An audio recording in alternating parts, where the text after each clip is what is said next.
특히 언제 괴로우냐면 이놈의 명동에 강이 올 때 괴로워. 명동에 강이 올 때. 마태복음 5장 27절에 보면은 예수님이 이런 얘기를 해요. 너희들 만약에 여자를 보고 음흉한 생각을 가지면 눈알을 빼버려라 그래. 예수님 말을 해도 이렇게 살벌하게 눈알을 빼버려. 눈알을 빼라. 온몸이 지옥에 던져지는 것보다 눈알 하나 없이 천국에 가는 게 낫다. 그런 말 할 때마다 나는 너무 괴로워요. 이거 어떻게 해야 되는지. 특히 언제 괴로우냐면 이놈의 명동에 강이 올 때 괴로워. 명동에 강이 올 때. 왜냐하면 명동에 밥 먹으려고 저 먹자 골목에 나가잖아요. 그럼 아가씨들이 허벅지가 그냥 이 눈알을 이거 빼야 되는 건지 말해. 눈알이 간질간질하다니까. 눈알이 간질간질해. 아마 나 천당 들어가려면 내 눈알 한 6,000개는 빼야 돼. 내 눈알 6,000개. 아마 여기 있는 형제님들도 온전히 눈알 가지고 천당 갈 형제님들 없을 거야 아마. 하늘나라 가보면 눈알 없이 돌아다니는 사람 많을 거예요. 하늘나라 가보면. 나는 그래서 예수님한테 말하고 싶어요. 2000년 전에는 여자를 보고 음흉한 생각을 가진다. 2000년 전에는 여러분들 여자들이 어떻게 중동에 가보시면 지금도 그래요. 여자들이 어떻게 하냐면 온 몸을 감싸고 눈만 내놓고 다녀. 눈만. 그 여자를 보고 음흉한 생각을 가지면 눈알을 빼야죠.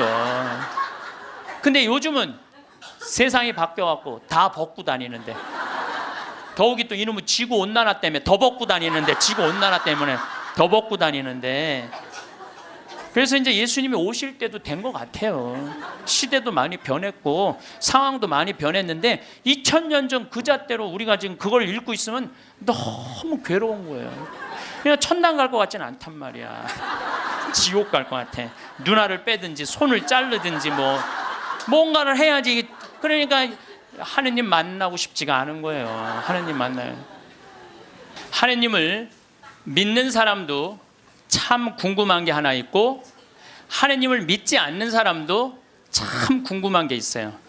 하느님을 믿는 사람도 궁금하고 하느님을 믿지 않는 사람도 궁금한 게 뭐냐면, 정말 하느님이 계실까? 이게 참 궁금해요. 멀쩡하게 하느님 믿는 사람들 어느 날 갑자기 이런 생각이 들어요. 아니, 내가 성서 말씀대로 하느님이 시키는 대로 다 하고 살았는데 오른뺨을 때리면 다른 뺨을 돌려대고 속옷을 달라고 그러면 겉옷을 주고 1000걸음을 가달라고 그러면 2000걸음을 가달라고 그랬는데, 이게 세상 논리로 맞아요? 세상 논리로는 안 맞잖아요. 근데 예수님이 그렇게 하라고 그랬잖아요. 내가 손해보는 것 같으면서도 예수님이 그렇게 시키니까 나중에 예수님이 다 보상해 주실 거니까 그래서 참고 살았어. 그런데 어느 날 갑자기 천장을 보면서 이런 생각이 들어요. 이거 내가 헛고생하는 거 아닌가. 만약에 죽었는데 하느님이 안 계시면 어떻게? 안 계시면 어떻게? 여러분들, 아니 그렇게 열심히 참고 살았는데 하느님 안 계시면 어때요? 여러분들보다도 더 억울한 사람이 있어요. 우리 신부들이에요.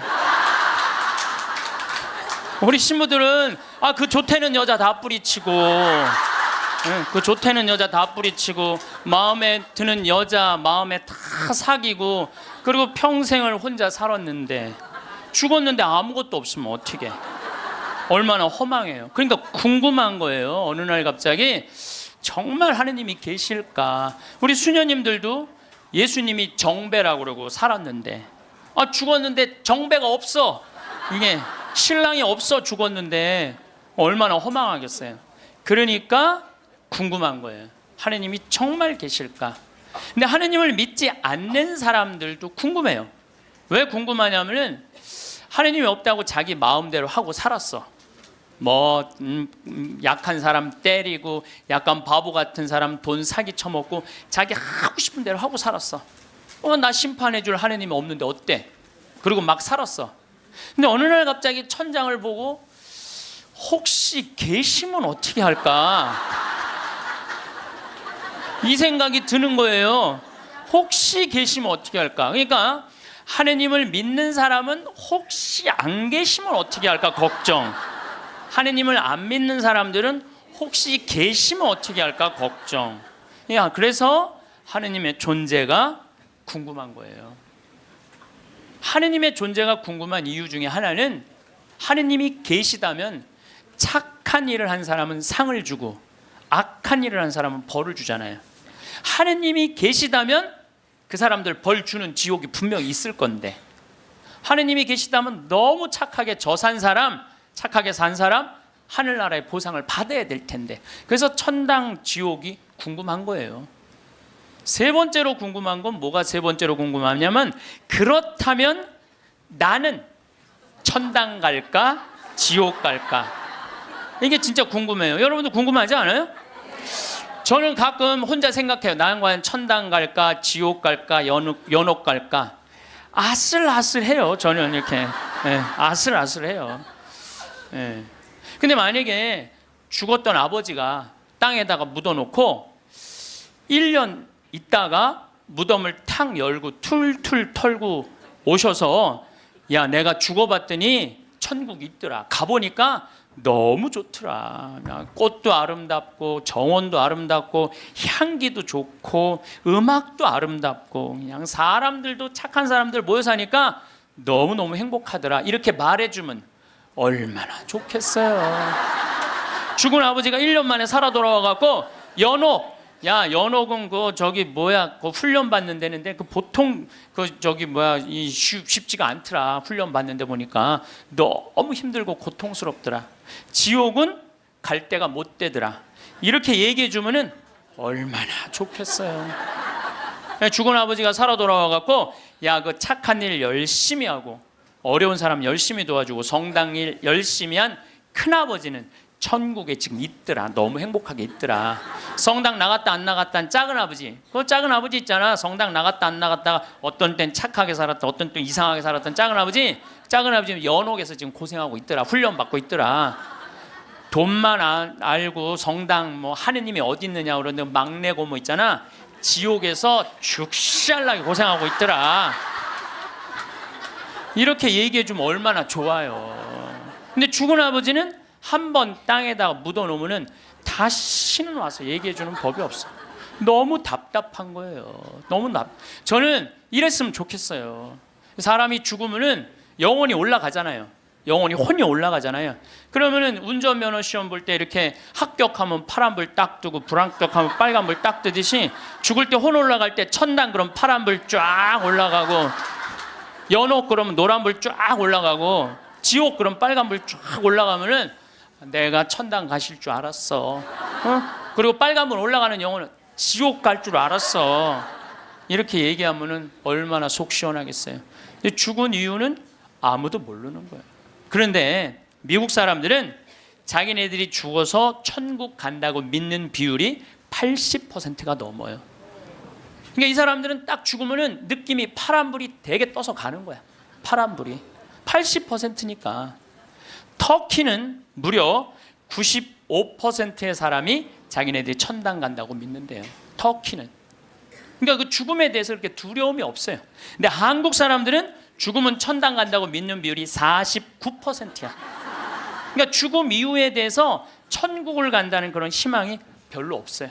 그러니까 일단 죽는 건 싫어. 일단은 살아있는 게 나아. 천당 갈지 지옥 갈지 연옥 갈지 모르니까 일단은 살아있는 게 나아요. 오죽하면은 저승의 정승보다 이승의 개가 낫다고 그러겠어요. 그러니까 한국 사람들은 참 죽는 거 싫어해요. 그러니까 어떻게 해서든지 살아있는 게 나아. 개똥으로 굴러 먹어도 이승이 낫다고 그럴 정도로, 개똥으로 굴러 먹어도. 그러니까 죽는 거 참 싫어해요. 그래서 우리는 죽으면 무슨 월화의 공동묘지 이래갖고 무시무시한 데 간다라는 그런 의식이 있어요. 그리스도교 부활신앙이 자리 잡은 유럽이나 미국이나 남미에 가보면은요, 공동묘지가 동네 한가운데 있어요. 공동묘지가 어디를 가보나. 제가 이 죽음에 대해서 묵상을 많이 하고 싶어서 유럽 공동묘지, 미국 공동묘지, 남미 공동묘지 다 가봤어요. 그냥 지나가 보는 게 아니라 직접 들어가 봤어요. 직접. 그런데 유럽이나 미국이나 남미나요, 일단은 우리하고 공동묘지 느낌이 달라요.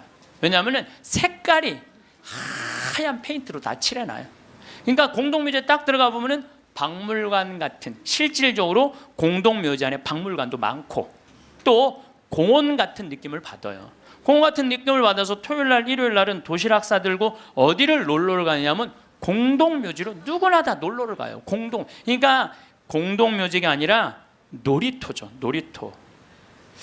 아르헨티나에 가봤더니 이 사람들은 기일이 되면은 공동묘지에 가갖고 묻었던 아버지 관 있잖아요. 관을 다시 꺼내요. 꺼내갖고 닦아요. 닦고 맞대라고, 이번에 교황님 즐겨 드시는 차 있잖아요. 그걸 맞대라고 그러거든요. 맞대를 마시면서 그 관을 닦아가면서 죽은 사람 얘기를 하는 거예요. 그리운 얘기를 하는 거예요. 살아있을 때 이런 일을 했지, 저런 일을 했지. 그러니까 이게 죽음이라는 게 그렇게 부정적이지 않아요. 미국만 하더라도 동네 한가운데 공동묘지가 있어요. 미국은 기독교 국가예요. 그리스도교 국가. 우리 가톨릭 신자가 몇 명이냐면 7,500만 명이에요. 7,500만 명. 평범한 미국 사람들은 다 평화롭게 살아요. 토요일 날, 일요일 날 다 성당, 교회 가요.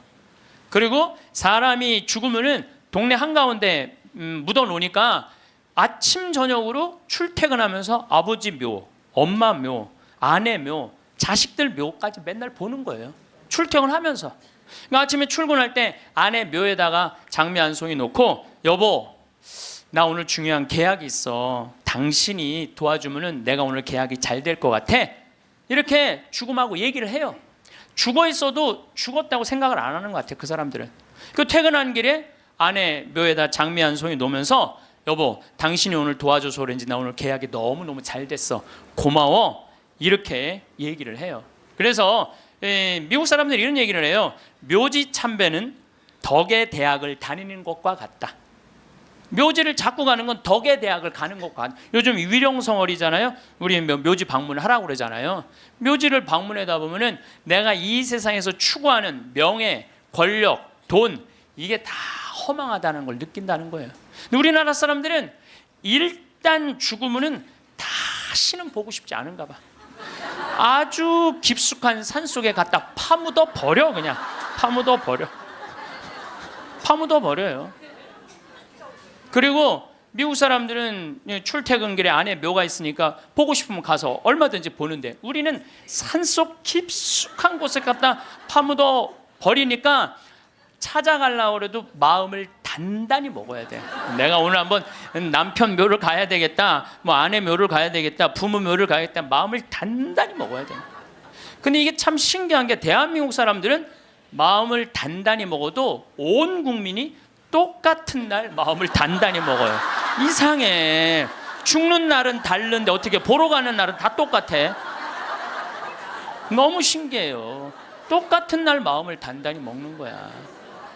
그러니까 그 묘에 대한 거부 반응이 있으니까 어떤 일이 있느냐면은 저도 그런 동창신부 아버지가 돌아가셔갖고 묘지까지 한번 따라가 봤는데, 그 집도 역시 산속 깊숙한 곳에 파문. 그런데 동네 한가운데 장의차 진입 금지, 동네 이렇게 써 있더라고요. 그 다음에 상여 진입 금지 이렇게 써 있더라고요. 그래서 그 동네 입구에서 아버지 관을 내려갖고 우리가 메고 들로 산으로, 그 산으로 모시고 갔던 적이 있어요. 그러니까 이 뉴욕에 가다 보면은 맨하탄하고 퀸즈라는 동네가 있어요. 강남하고 강북하고 똑같아요. 맨하탄은 강남, 퀸즈는 강북, 이런 식이에요. 그런데 퀸즈에서 맨하탄으로 들어가다 보면 엄청나게 큰 공동묘지가 있어요. 하루에 그러니까 수백만 명이 그 공동묘지를 보면서 맨하탄으로 출퇴근을 해요. 그래도 이 사람들은 생전 그 묘에 대해서 이전해라 이런 거 하나 없어요. 근데 만약에 우리나라가 강북하고 강남 사이에 잠실에다가 공동묘지를 한번 딱 세운다 그러면 우리 어떻게 할 것 같아요? 그렇죠. 난리가 나죠. 띠 두르고 뭐라 그래요? 결사반대. 여러분들, 우리가요, 우리나라 사람들이요, 의외로 죽음의 문화에 대해서 굉장히 부정적이에요. 그러니까 죽음을 받아들이지 않아요. 끝까지 받아들이지 않아요. 여기 서울에도 추모공원 하는데 여러분들 몇 년 동안 서울 시민들이 반대했는 줄 알아요? 여러분들이 몇 년 반대했느냐면 9년 동안 반대를 했어요. 9년이 지나서 2012년에는 겨우 추모공을 한 거예요. 그러니까 우리 성당들도 이렇게 성당 안에다가 지하에다 납골당 해놓으면 얼마나 좋아. 미사 참여 와갖고 엄마 보고 싶으면 지하에 내려가갖고 아니 엄마 보고 기도하고 이야기하고 얼마나 좋아요. 그런데 그냥 여기 흑석동 성당도 그 납골당 한다고 얼마나 주민들이 반대했어요. 여기 한국 사람들은 죽는 거 진짜 싫어해요. 죽는 거 일단은 살아있는 게 나은 거야. 일단은 수단과 방법을 가리지 않고 살아있는 게 나은 거야. 그런데 한국 사람들은 죽는 거를 하느님을 믿는 사람도 싫어하고 하느님을 믿지 않는 사람도 싫어해요. 하느님을 믿지 않는 사람은 죽는 거 싫어할 이유가 뭐가 있어? 아까도 말씀드렸지만 나 심판할 하느님이 없는데, 나 심판할 하느님이 없는데 죽으면 얼마나 속편해요. 그런데 놀랍게도 사형수들 보면은요 죽기 전에 벌벌벌벌 떤다는 거예요. 아, 죽고 난 다음에 아무것도 없는데 벌벌벌벌 떠는 거예요. 왜? 자기가 받은 걸로 끝나는 게 아니라는 거야. 이 사람 생각에는 내가 정말로 씻을 수 없는 죄를 졌는데, 죽었고 난 다음에 하느님이 있어갖고 나를 심판해갖고 지금도 괴롭지만 죽어서 영원히 꺼지지 않는 불 속에 던져지면 어떻게 하나, 이런 두려움이 있대요. 그렇게 나쁜 짓 뻔뻔하게 하다가도 죽을 때 보면 벌벌벌벌 떤다는 거예요. 막 교수대 이제 올라가는데 계단이 사가갖고 계단 밑으로 팍 떨어진 거야. 이 핸대는 소리가 하마터면 죽을 뻔했네. 죽기 직전까지 죽기 싫은 거예요. 죽기 직전까지 어떻게 해서든지 살아있고 싶은 거, 어떻게 해서든지 살아있고 싶은 거예요. 왜 이 사람이 바로 죽음을 앞두고도 죽음을 벌벌벌벌 떠느냐면 죽고 난 다음에 그 다음에 내가 하느님 앞에 가갖고 혹시 하느님이 계시면 어떻게 해? 그래갖고 그분이 나의 모든 죄를 묻어서 영원히 꺼지지 않는 불 속으로 떨어지면 어떻게 하냐 이거야. 그러니까 죽기 직전까지도 그냥 계단에 떨어지고 어차피 1분 후에 죽을 건데도 그냥 하마터면 죽을 뻔했네. 그런데 믿는 우리들도 죽는 게 싫어. 한국에 믿는 사람들, 이거 설문조사 한 거예요. 한국에 믿는 사람들도요 자기가 천국에 갈 거라고 믿는 비율이 50%가 안 넘어요. 왜? 믿는 사람들은 죽는 게 싫어. 아는 게 병이야. 천당, 지옥 있다는 거 교리로 다 알아. 그런데 내가 가만히 생각해 보니까 본당 신부 미워하고 형제들 굶었을 때 모른 척하고 성당 다니기 싫어갖고 그냥 냉담하고 그냥 못된 짓 한 거 이거 다 알아. 그러니까 이게 천당 지옥 있는 건 알긴 아는데 내 사는 꼴을 봐서는 천당 갈 것 같지는 않아. 어디 갈 것 같아? 지옥에 갈 것 같아. 그러니까 일단은 살아있는 게 나은 거야. 아직은 여기는 천당 지옥이 결정 안 됐잖아요. 부자가 낙타반을 통과하는 게, 부자가 하늘나라 들어가는 게 낙타가 반을 통과하는 게 훨씬 더 쉽다고 그러잖아요. 그걸 읽어봐도 또 쉽게 천당 갈 것 같지가 않은 거예요. 쉽게 천당 갈 것 같지가 않은 거예요. 근데 정말 만약에 죽었던 사람이 살아 돌아와갖고 내가 죽었더니 천국이 있더라 이렇게 얘기를 해주면은 정말로 믿을 텐데, 아 이놈 사람 죽으면 그냥 그걸로 끝나는데 어떻게. 근데 1970년대 이후부터 갑자기 죽었던 사람들이 많이 살아 돌아오기 시작을 해요. 1970년대 이후부터 미국은 92년에서부터 97년 사이에 죽었던 사람들이 살아 돌아오기 시작을 하는데 몇 명이 살아 돌아오냐면 1,500만 명이 살아 돌아와요. 1,500명이 아니에요. 1,500만 명. 난 이게 뻥인 줄 알고 자료를 무지하게 찾아봤어요. 근데 실질적으로 엄청나게 살아 돌아오는 거예요. 살아 돌아와서 이 사람들이 하늘나라 얘기를 해주는 거예요. 하늘나라 내가 빛을 봤다, 하늘나라 올라갔다, 이런 얘기를 너무 많이 하는 거야. 아니 이제 2000년이 돼갖고 예수님 오실 때가 돼갖고 세례자 요한을 미리 보내갖고 구분기를 곧게 펴라, 내가 갈 거다.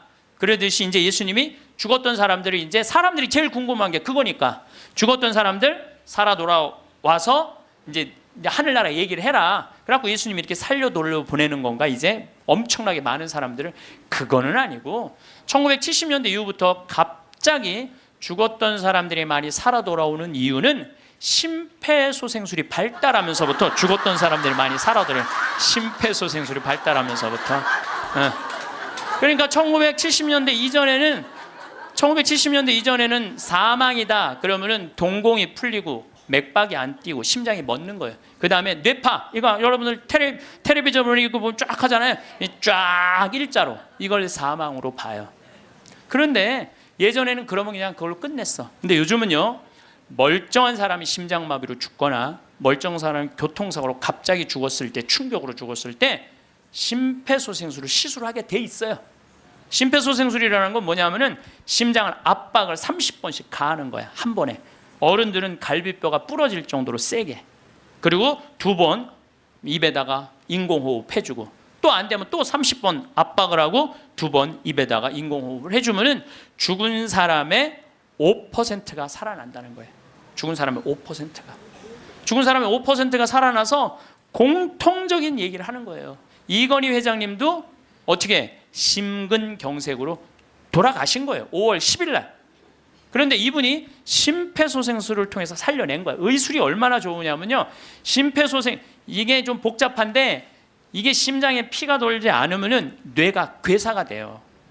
그래서 이건희 회장님은 심폐소생술 살려내고 난 다음에 체온을 올리지 않아요. 10도, 16도로 그대로 해갖고 지금은 굉장히 좋아졌다고 그래요. 그러니까 이제는 죽은 사람도 살려내는 시대가 되는 거예요. 죽은 사람도 살려내는 시대가 됐어요. 근데 이 죽었다가 살아 돌아온 사람들이 공통적인 얘기를 하는 거예요. 거의 공통적인 얘기가 있어. 자기가 처음에 죽으면은 몸에서 영혼이 빠져나간다는 거예요. 그리고 이렇게 영혼을, 자기 죽은 육신을 봐도 하나도 안 슬프대는 거예요. 죽은 육신을 봐도. 그러니까 죽은 영혼들은 안 슬프대요.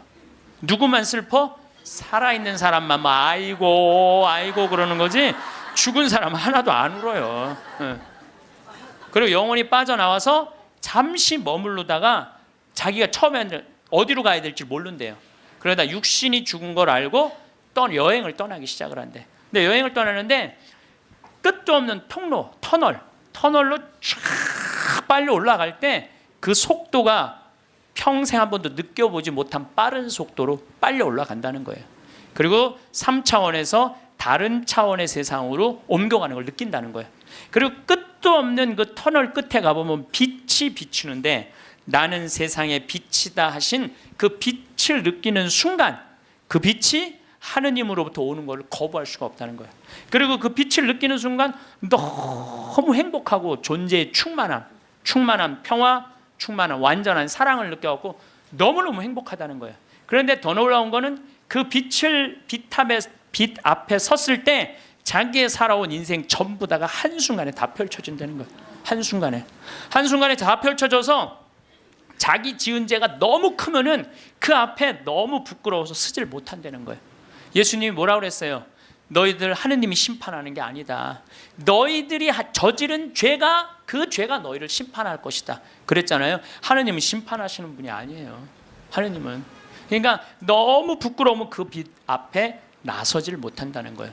그리고 또 이제 그곳에 간 사람들이 느끼는 게 뭐냐면, 죽은 형제, 친척들이 이 다볼산에서 예수님이 거룩한 변모할 때 얼굴은 해와 같이 빛나고 몸은 어떤 마전장이도 만들 수 없을 만큼 빛났다 하듯이 그렇게 빛나는 형제, 친척들이 있다는 거예요.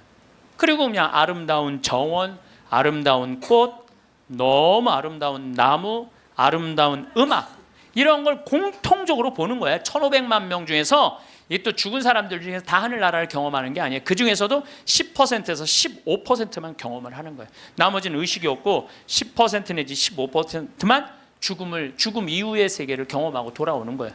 근데 그 사람들이 자기네들이 거기 갖고 대개는 오고 싶지 않대요.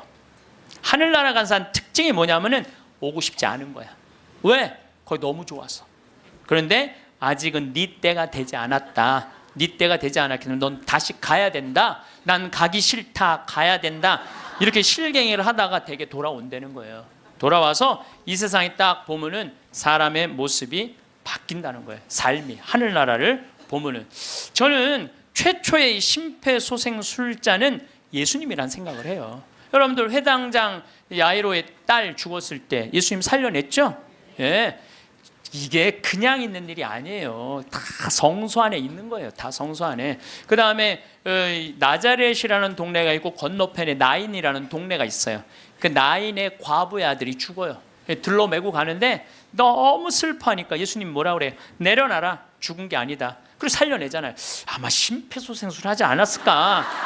그런 생각 들어요. 그래서 멀쩡한 아들 살려내잖아요.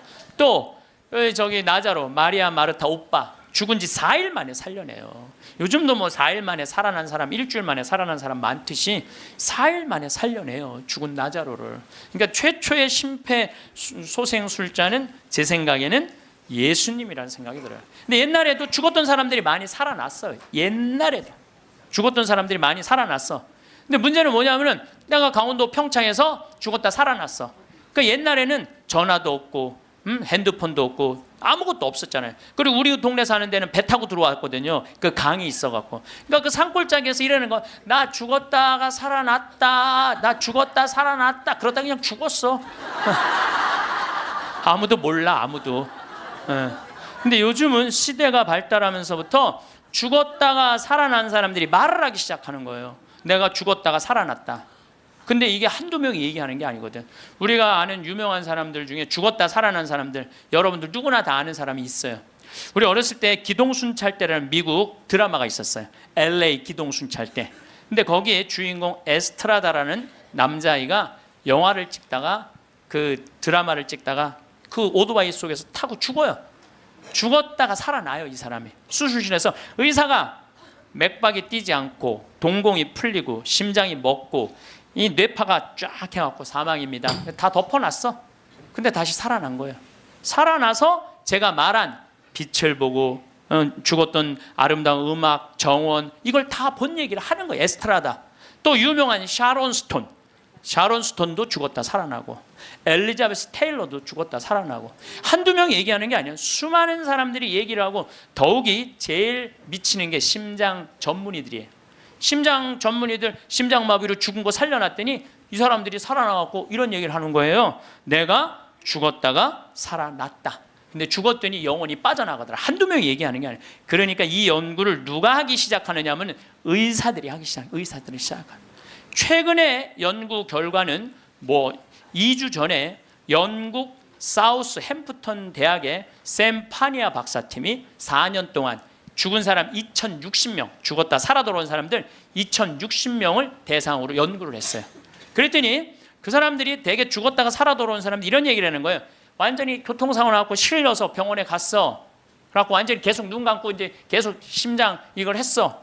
그러고 살려냈어. 근데 살아난 사람이 한다는 소리가, 나는 여기 들어와갖고 이 응급실에 들어와갖고 내 영혼이 빠져나갔다. 그래서 당신 나 지금 막 이걸 하는데 내가 뒤에 가서 보니까 당신 목에 점 있는 거 내가 봤다. 이 사람은 한 번도 이 의사를 본 적이 없는데 미치는 거죠. 옆에 간호사가 하는 얘기, 병원에 무슨 수술 도구 옆에 있는 얘기, 이 사람도 한 번도 본 적이 없는 사람인데 이 연구를 해보니까 이런 일들이 벌어지는 거예요. 그리고 대개 죽은 사람들은 5분 동안은 영원히 그 근처에 머물러 있다는 거예요. 5분 동안. 그러니까 여러분들 주위에서 만약에 누가 죽으면요 5분 동안 말 잘해야 돼요. 괜히 잘 죽었다, 그렇게 못되게 살더니 잘 죽었다, 아유 지옥에나 갔으면 좋겠다 이러면요 이 영혼이 한번 꼬기 시작하면요 인생이 꼬이는 거예요. 그러니까 여러분들 뭐라 그래야 돼? 5분 동안 좋은 데 가시라고, 잘 가시라고, 이런 게 정말 필요해요. 말 잘해야 돼요. 말 잘해야 돼요.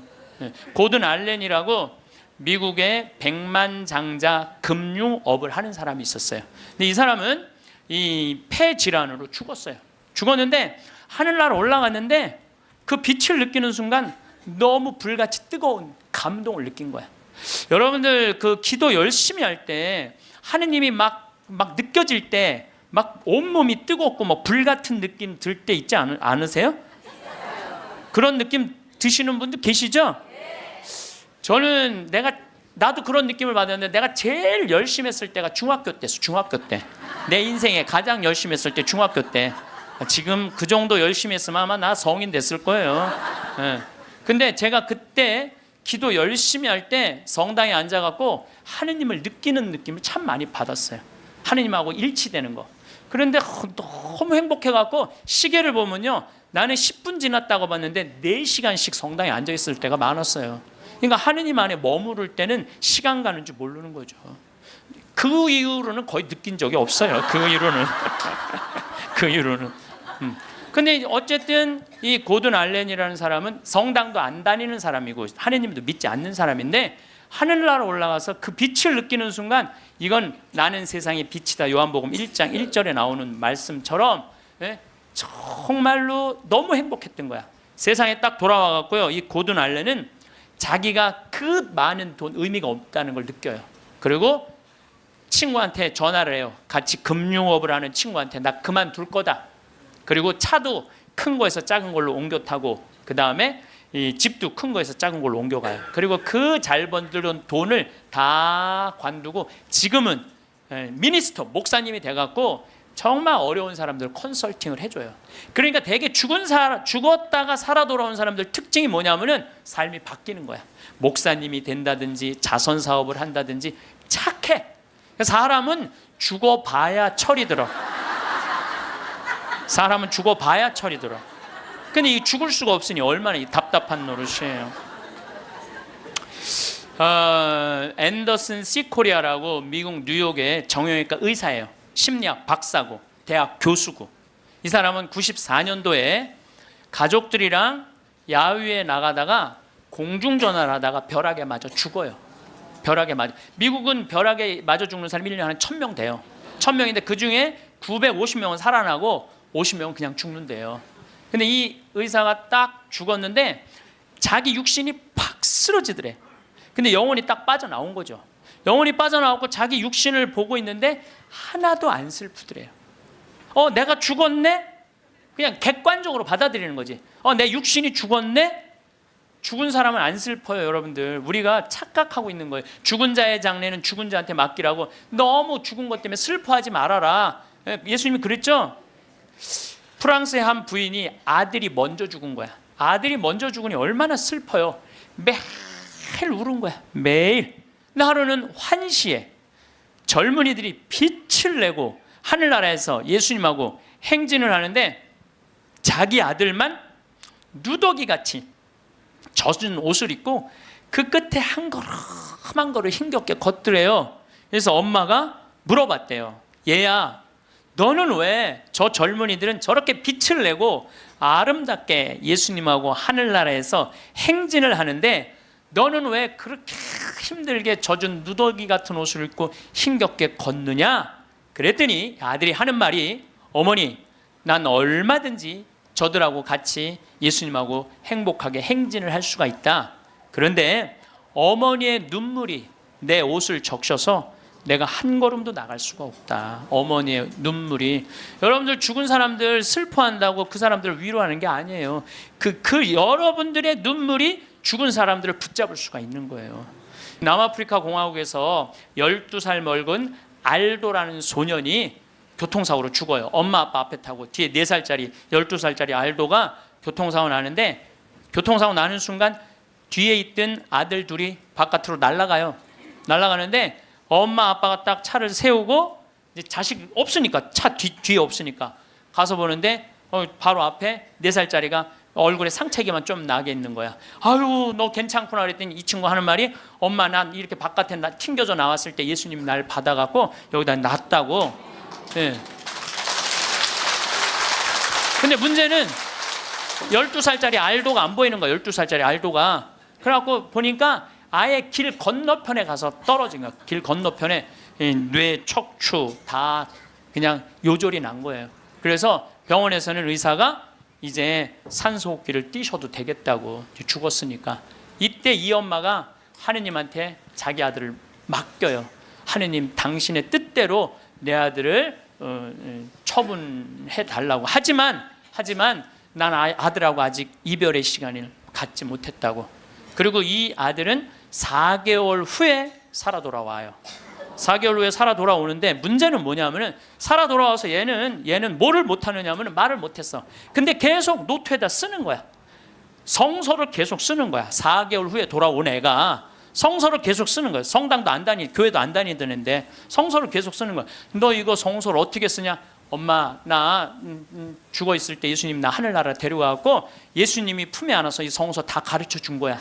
그러니까 하늘나라에서 성서를, 이런 일이 여러분들 많아요. 이런 일이 정말 많아요. 하늘나라 우리 아프리카에도 우리 가톨릭의 한 아이가 전혀 그런 걸, 성서를 모르던 아이가 예수님 현실 속에서 성서를 다 배운 애가 있어요. 내가 지난번에도 강의했어요.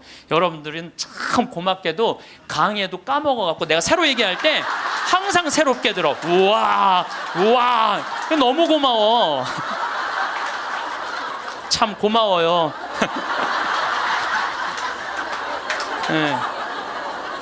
네, 지난번 강의 때도 내가 얘기했거든요. 아프리카에 언어도 이 아이는 예수님이 다 가르쳐줘서 언어도 다른 나라 언어 다 했다고 내가 얘기를 했어요. 예, 예, 말라위 거기. 예. 어쨌거나 얘는 하늘나라에서 예수님이 가르쳐준 거야. 성서를 너무너무 잘 쓰는 거야. 그런데 얘가 기가 막힌 글을 하나 쓰는 거예요. 어떤 글을 쓰느냐면은, 엄마, 드웨인이라는 아이랑 안톤이라는 아이 주소를 적어줘요. 그리고 그 엄마한테 이 편지를 좀 띄워줘. 주소를 써갖고. 어떤 내용이냐면, 드웨인하고 안톤은 하늘나라에서 너무너무 행복하게 잘 지내고 있는데, 하늘나라에서 보니까 엄마들이 맨날 우는 거야. 엄마들이 이미 자기 자식은 하늘나라에서 행복하게 지내고 있는데 엄마들이 울고 있는 거야. 그래서 엄마, 예수님이 너무 슬프대. 왜? 뭐가 슬퍼? 나는 이미 이 아이들을 구원해갖고 내 품에 안고 있는데 나의 자비를 믿지 않는 저 엄마 아빠가 너무너무 불쌍하다는 거예요. 그래서 그 주소를 줘. 근데 이 알도는 안톤을 살아생전에 만났던 적이 없는 사람이에요. 드웨인도 살아생전에 만났던 적이 없는 사람이야. 그리고 얘가 그 주소를 알 수가 없는 애야. 교통사고나고 4개월 동안 혼수 상태에 있던 아이인데, 그래서 엄마는 처음에 장난인 줄 알았대.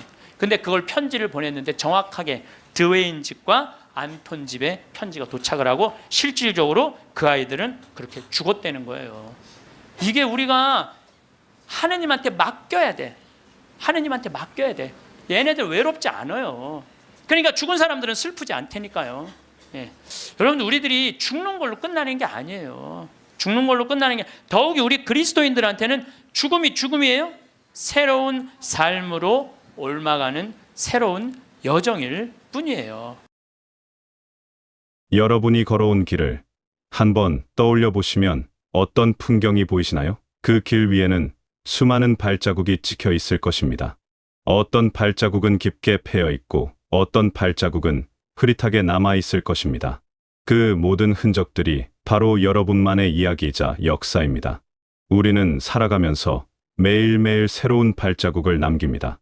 아침에 일어나 하루를 시작하는 그 순간부터 밤에 잠자리에 들 때까지 우리가 내딛는 모든 걸음이 세상에 무언가를 새깁니다. 그것은 눈에 보이지 않을 수도 있지만 분명히 존재하는 흔적입니다. 행복했던 날들을 생각해보면 가슴이 따뜻해집니다. 사랑하는 사람들과 함께 웃었던 순간들, 맛있는 음식을 나누어 먹었던 시간들, 아무것도 하지 않고 그냥 평온하게 앉아 있었던 오후들. 이런 순간들이 모여 우리 삶의 보물이 되었습니다. 그 순간들은 지나갔지만 우리 마음속에 영원히 남아 있습니다. 힘들게 노력했던 시간들도 있었을 것입니다. 무언가를 이루기 위해 밤늦게까지 애썼던 날들, 실패를 겪고도 다시 일어서서 시도했던, 용기 넘어졌다가 다시 걸어가기 시작했던 그 발걸음들, 그 모든 과정이 여러분을 지금의 모습으로 만들어 주었습니다. 그 노력의 땀방울 하나하나가 여러분이라는 사람을 빚어낸 소중한 재료였습니다. 때로는 슬픔도 있었을 것입니다. 마음이 아팠던 날들, 눈물을 흘렸던 밤들, 혼자 감당해야 했던 무게들. 하지만 그 슬픔조차도 여러분의 발자국 중 하나입니다. 슬픔을 겪으면서 우리는 더 깊이 있는 사람이 되었고 다른 사람의 아픔을 이해할 수 있는 마음을 갖게 되었습니다. 여러분이 남긴 발자국은 단지 여러분만의 것이 아닙니다. 그 발자국은 다른 사람들에게도 영향을 주었습니다. 여러분이 누군가에게 건넨 따뜻한 말 한마디, 여러분이 누군가를 위해 매민 손길, 여러분이 보여준 작은 배려와 관심. 이 모든 것들이 다른 사람의 삶에도 흔적을 남겼습니다.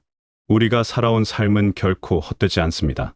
비록 화려하지 않았더라도 대단한 업적을 이루지 못했더라도 우리가 살아온 그 자체로 의미가 있습니다. 아침마다 해가 뜨고 저녁이면 해가 지듯이 우리도 매일 최선을 다해 살아왔습니다. 그 성실함, 그 진실함이 바로 우리 삶의 가치입니다. 지금까지 걸어온 길을 돌아보면 참 많은 일들이 있었습니다. 기쁜 일도, 슬픈 일도, 평범한 일도, 특별한 일도 모두 섞여 있습니다. 그 모든 경험들이 모자이크처럼 모여 여러분만의 아름다운 그림을 완성했습니다. 각각의 조각이 제자리를 찾아 하나의 완전한 작품이 된 것입니다. 우리가 세상에 남기는 것 중에서 가장 소중한 것은 무엇일까요? 많은 사람들은 재산이나 명예를 떠올릴지도 모릅니다. 하지만 진정으로 사람들의 마음에 오래 남는 것은 바로 우리가 나누었던 사랑과 따뜻함입니다. 물질적인 것들은 시간이 지나면 사라지거나 변합니다. 집도 낡아지고 돈도 쓰면 없어집니다. 명예도 세월과 함께 잊힙니다. 하지만 누군가에게 건넨 따뜻한 마음은 그 사람의 가슴 속에 영원히 남습니다. 그것은 사라지지 않는 진짜 선물입니다. 여러분이 누군가를 위로했던 순간을 떠올려 보세요. 힘들어하는 사람의 말을 들어주고 곁에 있어 주었던 그 시간. 여러분은 단지 옆에 앉아 있었을 뿐인데 그 사람에게는 세상에서 가장 큰 위로가 되었을 것입니다. 여러분의 존재 자체가 그 사람에게 힘이 되었습니다. 사랑은 여러 가지 모습으로 표현됩니다. 큰 것이 아니어도 됩니다. 아침 인사를 나누는 것, 길에서 마주친 사람에게 미소 짓는 것, 누군가의 이야기에 귀 기울여 듣는 것. 이런 작은 행동들이 모여 큰 사랑이 됩니다. 마치 작은 물방울이 모여 큰 강을 이루듯이 말입니다. 여러분이 베푼 친절은 파동처럼 퍼져나갑니다. 여러분에게 따뜻함을 받은 사람은 다시 다른 사람에게 그 따뜻함을 전합니다.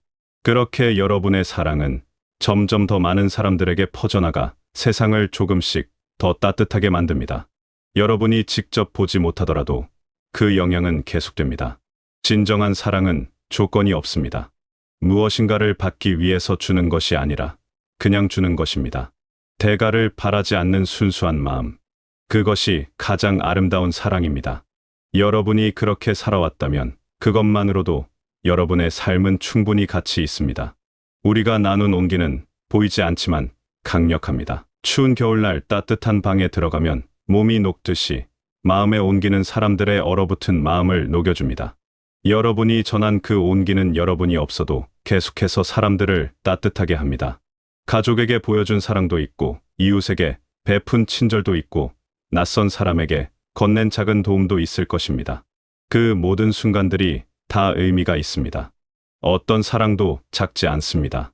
모든 사랑은 소중하고 아름답습니다. 여러분이 누군가를 있는 그대로 받아들여 주었던 것도 큰 사랑입니다. 판단하지 않고 비난하지 않고 그냥 그 사람을 이해해 주려고 했던 노력. 그것이 바로 그 사람에게는 세상에서 가장 필요했던 것일 수 있습니다. 웃음을 나누었던 것도 선물입니다. 함께 웃었던 순간들은 사람들의 기억 속에 밝은 빛으로 남아 있습니다. 여러분 덕분에 누군가가 웃을 수 있었다면 그것은 정말 멋진 일입니다. 웃음은 마음의 약이 됩니다. 여러분이 보여준 인내심과 이해심도 큰 선물이었습니다. 서두르지 않고 기다려주는 것, 실수를 용서하는 것, 다시 한번 기회를 주는 것. 이런 것들이 사람을 성장하게 만들고 희망을 갖게 합니다. 모든 것에는 시작과 끝이 있습니다. 계절도 돌고 돌아 봄이 오면 겨울이 가고 하루도 아침이 오면 밤이 갑니다. 우리 삶도 마찬가지입니다. 하나의 장이 끝나면 새로운 장이 시작됩니다. 하지만 끝이라는 것이 정말로 끝일까요? 아름다운 음악을 들어본 적이 있으시죠? 그 음악이 끝나도 우리 마음 속에는 여운이 남습니다. 멜로디는 사라졌지만 그 감동은 계속됩니다. 우리 삶도 그렇습니다. 비록 한 시기가 지나가더라도 그 삶이 남긴 여운은 계속됩니다. 나무를 생각해 보세요. 나무는 봄에 잎을 피우고 여름에 무성하게 자라고 가을에는 열매를 맺고 겨울에는 잎을 떨구어 버립니다. 그렇다고 나무가 죽는 것은 아닙니다. 겨울 동안 나무는 땅속에서 조용히 힘을 비축하고 있다가 다시 봄이 오면 새로운 잎을 틀 준비를 합니다. 하나의 모습이 끝나는 것은 다른 모습으로 변화하는 과정일 뿐입니다. 강물을 보면 알 수 있습니다. 강물은 계속 흐르다가 바다에 이릅니다. 그렇다고 강물이 사라지는 것일까요? 아닙니다. 강물은 바다가 되어 더 큰 존재의 일부가 됩니다. 그리고 그 물은 다시 구름이 되어 하늘로 올라가고 비가 되어 땅으로 내려와 다시 강이 됩니다. 형태는 바뀌지만 본질은 계속됩니다. 우리가 살아온 이야기도 마찬가지입니다. 우리가 직접 이야기하지 않아도 우리가 남긴 흔적들이 이야기를 계속 전합니다. 우리가 심은 나무는 계속 자라고 우리가 가꾼 정원은 계속 꽃을 피웁니다. 우리가 전한 지혜는 다른 사람들의 삶 속에서 계속 살아 숨쉽니다. 여러분이 누군가에게 가르쳐 준 것들도 계속됩니다. 살아가는 방법, 어려움을 이겨내는 법, 사람을 대하는 태도, 이런 것들은 그 사람의 삶 속에 녹아들어 그 사람의 일부가 됩니다. 그리고 그 사람은 다시 다른 사람들에게 그것을 전합니다. 예술 작품을 보면 작품을 만든 사람은 이미 이 세상에 없을 수도 있지만 그 작품은 여전히 살아 있습니다. 그림은 여전히 아름답고 조각은 여전히 우뚝 서 있고 글은 여전히 사람들에게 감동을 줍니다. 작품 속에 담긴 정신과 마음은 시간을 초월해서 계속됩니다. 여러분의 삶도 하나의 작품입니다. 여러분이 살아온 방식, 여러분이 보여준 가치관, 여러분이 실천한 선함, 이 모든 것들이 하나의 아름다운 작품을 만들었습니다. 그 작품은 시간이 지나도 계속 빛을 발합니다. 역할이 바뀐다는 것을 두려워할 필요가 없습니다. 무대 위에서 연기를 하던 배우가 무대 뒤로 물러나더라도 그것은 새로운 역할을 맡는 것일 뿐입니다. 어쩌면 더 중요한 역할일 수도 있습니다. 보이지 않는 곳에서 다른 이들을 지켜보고 응원하는 것도 큰 역할입니다. 씨앗을 생각해 보세요. 씨앗은 땅 속에 묻혀 자신의 모습을 잃어버립니다. 하지만 그것은 죽는 것이 아닙니다. 씨앗은 피우고 나무가 되고 꽃을 피우고 열매를 맺습니다. 처음에 작은 씨앗은 훨씬 더 큰 무언가로 변화합니다. 끝처럼 보이는 것이 사실은 시작입니다. 우리가 전한 이야기는 계속 이어집니다. 할머니가 들려주었던 이야기를 손주가 기억하고 그 손주가 자라서 또 다른 사람들에게 이야기를 전합니다. 이야기는 대대로 이어지며 그 안에 담긴 지혜와 사랑도 함께 전해집니다. 그렇다면 우리에게 지금 가장 중요한 것은 무엇일까요? 바로 오늘을 어떻게 살아가느냐 하는 것입니다. 오늘 하루가 모여 내일이 되고 내일이 모여 한 달이 되고 한 달이 모여 한 해가 됩니다. 결국 우리 삶은 하루하루의 연속입니다. 오늘 여러분이 만나는 사람들을 소중히 대하세요. 그 사람과의 만남이 마지막일 수도 있고 아닐 수도 있지만 어쨌든 지금 이 순간은 다시 오지 않습니다. 지금 이 순간에 최선을 다하는 것, 그것이 아름다운 여운을 남기는 방법입니다. 작은 일에도 정성을 기울이세요. 아침에 창문을 열고 신선한 공기를 마시는 것, 길에서 만난 꽃을 잠시 바라보는 것, 식사를 하며 음식의 맛을 음미하는 것, 이런 작은 순간들이 모여 행복한 하루를 만듭니다. 감사하는 마음을 갖는 것도 중요합니다. 우리가 가진 것에 감사하고 우리가 만나는 사람들에게 감사하고 우리가 경험하는 모든 것에 감사하세요. 감사는 우리 마음을 평화롭게 만들고 삶을 풍요롭게 만듭니다. 용서하는 마음도 필요합니다. 다른 사람을 용서하고 자기 자신도 용서하세요. 완벽한 사람은 없습니다. 모두가 실수하고 모두가 배우며 살아갑니다. 용서는 마음의 짐을 내려놓게 해주고 가벼운 마음으로 앞으로 나아갈 수 있게 합니다. 진실하게 사는 것이 가장 아름답습니다. 거짓으로 꾸미지 않고 있는 그대로의 모습으로 살아가세요.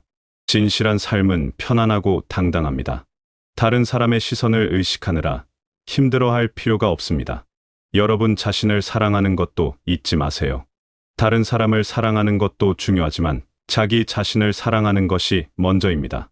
여러분은 그 자체로 소중한 존재입니다. 여러분이 여러분을 아끼고 사랑할 때 다른 사람들도 더 잘 사랑할 수 있습니다. 매일 조금씩이라도 좋은 일을 하세요. 아주 작은 일이어도 괜찮습니다. 누군가에게 미소를 지어주는 것, 친절한 말을 건네는 것, 도움이 필요한 사람을 도와주는 것. 이런 작은 선행들이 쌓여 세상을 밝게 만듭니다. 자연과 함께 시간을 보내는 것도 좋습니다. 나무를 보고 하늘을 보고 새소리를 듣고 바람을 느끼세요. 자연은 우리에게 많은 것을 가르쳐 줍니다. 자연 속에서 우리는 삶의 순환을 배우고 겸손함을 배우고 평화를 배웁니다. 웃으며 사세요. 웃음은 우리 자신에게도 좋고 주변 사람들에게도 좋습니다. 힘든 상황에서도 유머를 잃지 않는 것. 그것이 삶의 지혜입니다. 웃음은 우리를 가볍게 만들고 어려움을 이겨낼 힘을 줍니다. 지금 이 순간을 충실히 살아가세요. 과거에 대한 후회나 미래에 대한 걱정으로 현재를 놓치지 마세요. 지금 여기에 온전히 존재하는 것. 그것이 삶을 제대로 사는 방법입니다. 여러분의 삶은 이미 충분히 아름답습니다. 더 특별해질 필요도, 더 대단해질 필요도 없습니다. 여러분이 매일 최선을 다해 살아온 그 자체로 여러분은 훌륭한 사람입니다. 그 사실을 잊지 마세요. 오늘도 여러분은 누군가에게 희망이 되고, 누군가에게 위로가 되고, 누군가에게 기쁨이 됩니다. 여러분의 존재 자체가 이 세상을 더 나은 곳으로 만들고 있습니다. 여러분이 숨 쉬고 있다는 것만으로도 세상은 더 풍요롭습니다. 여러분이 살아온 모든 날들이 소중했고, 여러분이 앞으로 살아갈 모든 날들도 소중할 것입니다. 하루하루를 사랑으로 채우고 따뜻함으로 채우고 진실함으로 채우세요. 그렇게 살아가다 보면 어느새 여러분의 삶은 아름다운 여운으로 가득 찬 멋진 이야기가 될 것입니다. 여러분의 하루하루가 평안하고 행복하기를 바랍니다. 여러분이 만나는 모든 사람들과 따뜻한 마음을 나누고, 여러분이 겪는 모든 순간에서 의미를 발견하며 여러분의 마음이 항상 평화롭고 감사로 가득 차기를 바랍니다. 그리고 여러분의 삶이 다른 사람들에게 아름다운 빛이 되고 따뜻한 온기가 되시길 바라겠습니다.